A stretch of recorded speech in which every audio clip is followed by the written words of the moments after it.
The forest held its breath.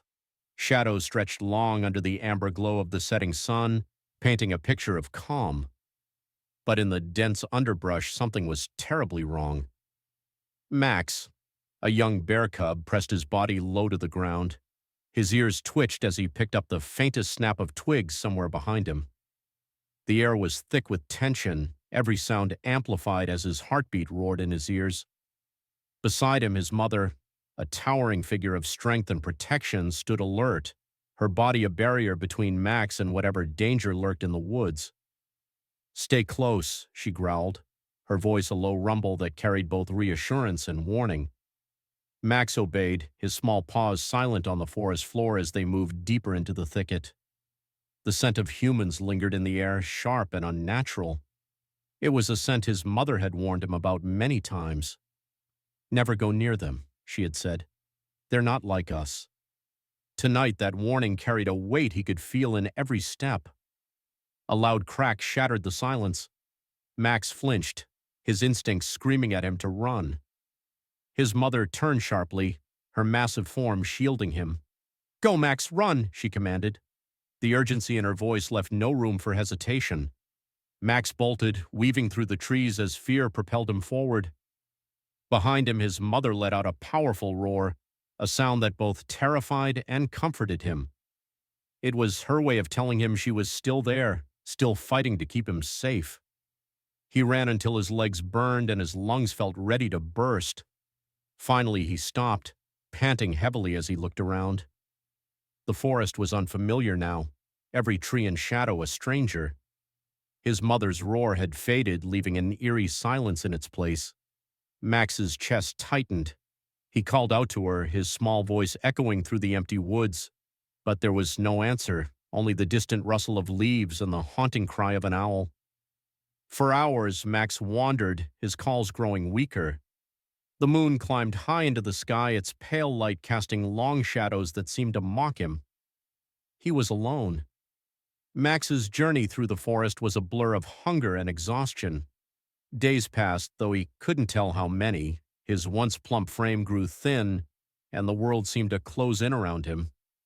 Then, one fateful morning, he stumbled upon something strange, a small clearing with a wooden cabin at its center. Smoke curled lazily from the chimney, and the scent of food wafted through the air. Max's stomach growled, louder than it ever had before. Cautiously, he approached the cabin, his eyes darting to every movement. The door creaked open, and a man stepped out.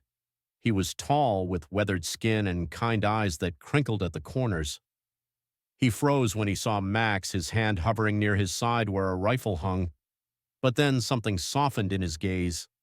Slowly, he lowered the weapon and held out his hand.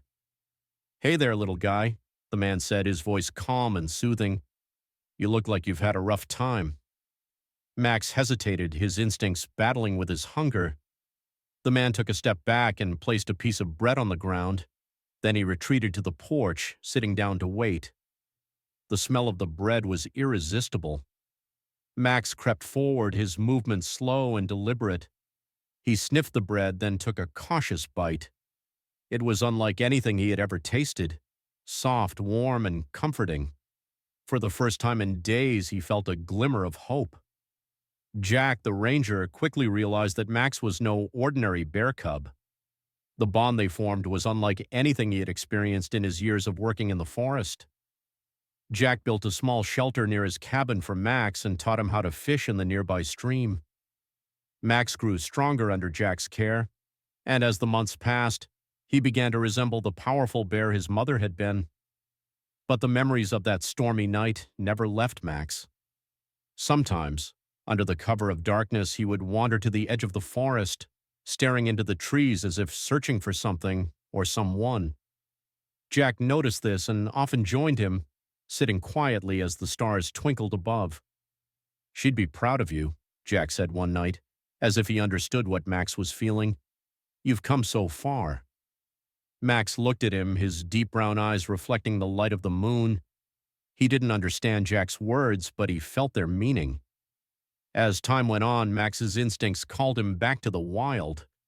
He had grown into a majestic bear, his strength and confidence a testament to both his mother's teachings and Jack's care.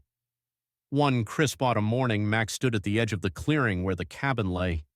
Jack watched from the porch, knowing this day would come. "Go on, Max," Jack said, his voice steady despite the lump in his throat. "This is your home."